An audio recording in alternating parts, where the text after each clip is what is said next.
Last week, I finally took all my digital products off sale.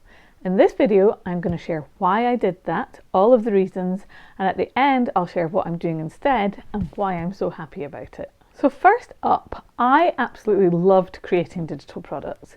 I have a creative mind. I studied product design at university. I've always loved coming up with ideas and then turning those ideas into something real.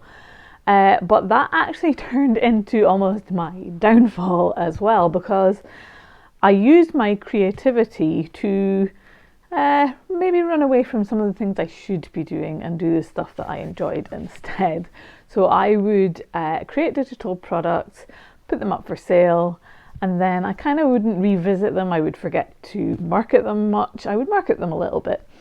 I wouldn't really try to sell them again after I'd made them, and when a product didn't sell as well as I had hoped, it would maybe sell a few, maybe some would sell more than that. Rather than go back and try and improve that, what I would do is make a new digital product to get that dopamine hit of creating something new again, and to have that feeling of excitement when you think of a new idea and you can see all of the possibilities that that product has. But at that point in time, you're not facing reality. You're not facing the problems that you maybe have to face to fix things when you don't sell as much as you thought you might. So I used creating digital products almost as a way of avoiding all the other stuff that I had to do in my business. So that was kind of the realization I came to. So digging a bit deeper into this, what I was doing was I was making something. I had no problem letting people know the very first time I made something. I could send a few emails about it and send people to the sales page for it. But then I would never revisit that. So I wouldn't go, and if it didn't sell, I would just feel bad and move on to the next thing. I wouldn't go back, look at the messaging, see if I could tweak anything, look and see if I had really explained what my offer did. There are so many things I could have done to improve all these products. For example, I created a way to host bundles in Notion, and I'd built a really easy way for me to do this in Notion. So I created this product and I thought it was really amazing. It makes things so much easier than the way people had been doing things using different tools called Airtable and Softer. So I thought, oh, this is going to be a big hit because it's like a game changer. No one's ever used Notion to do this before, as far as I know. So I put it out there and nobody bought it. But I put so little effort into explaining what it did. I didn't send that many emails. I really don't think I'm always terrible at writing sales pages. So my sales page wasn't great. And I didn't give it a proper chance. So no one ever did buy that. And I still think it's one of the best products I've made. So yeah, that's just one example of how I would come up with an exciting idea. I knew it was a good product. I knew this was a good product because I designed it for myself and I used it. But when it came to following through with the rest of the stuff, the kind of longer term sales and marketing, I wasn't following through, and there were several reasons for this. And I think the main one is a combination of my time availability and my creativity. So going into this a bit deeper, what happened was, usually, this was my pattern, I would, taking the Notion bundle hosting setup that I had, I would take that idea. I would have so many ideas of different ways I could market it in my mind, usually at a time when I couldn't action it. I tend to have my best ideas when I'm cooking dinner in the evening, and evening is a time when I never get a chance to work. It's our family time. So by the time I get to the next day, kind of a lot of that's gone if I've not captured it. So I would have all these amazing ideas. Oh, I can market it this way. I could try this to sell the product. And I would almost be overwhelmed with so many ideas that I wouldn't actually action any of them, or I'd action one thing and then it wouldn't work and I'd just move on to my next digital product idea because it was easier. And it's like, well, I've given this a little bit of a go and it's not worked. So obviously this is a no-go. I should move on to the next thing. And I think I was really looking at things backwards. So it was probably a couple of months ago after I tried to launch my Notion bundle hosting kit that I thought was so good. and no one had bought it. And I kind of had a bit of a crisis of my entire business and what am I doing? And so I kind of took a step back and I stopped doing anything for a while. And you may have noticed my YouTube channel went quiet for a while, and this is why. So I realized that I wasn't giving any of my products a fair chance.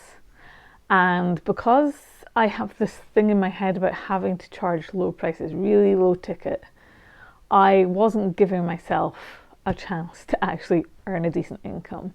Because low ticket products, you need such a high volume, and I just wasn't communicating enough the benefit of all my offers to bring in that volume. And I realized that I'm just one person, and I was trying to almost operate like a corporation would. So I used to work in retail buying, and we had a massive team. Like, there was a whole floor of people, I would say almost 100 people probably, on my floor at work, who all worked in the buying and merchandising department just for homewares for this corporation. It was a catalogue, we sold homewares and fashion, and my whole floor of almost 100 people all worked towards choosing product ranges for home and decor. So I was trying to behave like a corporation like that as one person.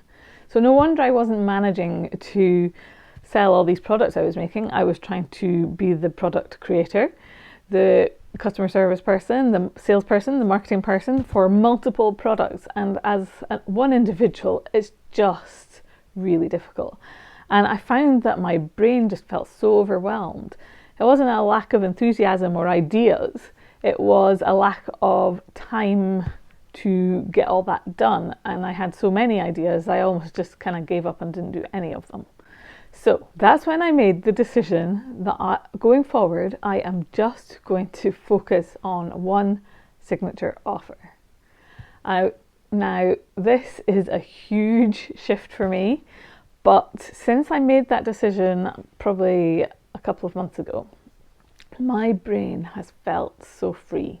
I didn't realise how much all these ideas and all the stress of the thoughts in the back of my mind constantly going about how I was going to market all these products was actually taking up so much brain space. When I'm not working, I used to always be thinking in the back of my mind about all these things I wanted to try, even when I was off. When I was with my son, I might go into a daydream about some marketing idea I had. Whereas now I feel like, and now it's just been a couple of months, but I feel like I'm a lot more present with them. Just focusing on one signature offer, my hope is that it's going to help me to refine my messaging better, so I can try out, say for example, my sales page. I can write my initial sales page, and before I would tweak it before anyone's even seen it, and I'd kind of be like, have I got the magic answer to my sales page? But no one has that answer. No one knows what's going to work until you put something out. It gets in front of enough people, and then you can make a decision, okay, I need to change something somewhere here. So by focusing on one offer, it's going to be much easier. I don't think it's going to be still like magically easy, but I think it's going to be a lot easier for me to test things, to tweak things, and to refine things. And also with marketing, I know that everything I do has to lead to my one offer. And I've realised, and I have to give credit to Denise Duffield-Thomas for this. She said this years ago, and I was consuming her content at the time, and I heard her say this, but I don't think I took it in. She sells one offer called Money Bootcamp, and all of her creativity goes into her marketing. And I've realised that I can do the same thing, and I don't need to stop creating digital products. Just instead of selling them, I can provide them as free, and they can be tools that help people get prepared to use my main offer. So I guess essentially I'm freeing up space in the hopes that I can create something that's much more sustainable and brings in a much more stable income. So what's going to be coming on this channel? I'm going to be bringing you along on my journey as I pivot to one signature offer. So I'll be sharing a lot of my own journey, and I'm going to create a specific playlist for that called my Digital Product Pivot. I will also be kind of sharing how I am pivoting, how I am refining my messaging, my positioning, finding a target client that is going to work for me, that can afford to pay me, and that kind of will resonate with my story. So I'll be sharing all of that as well.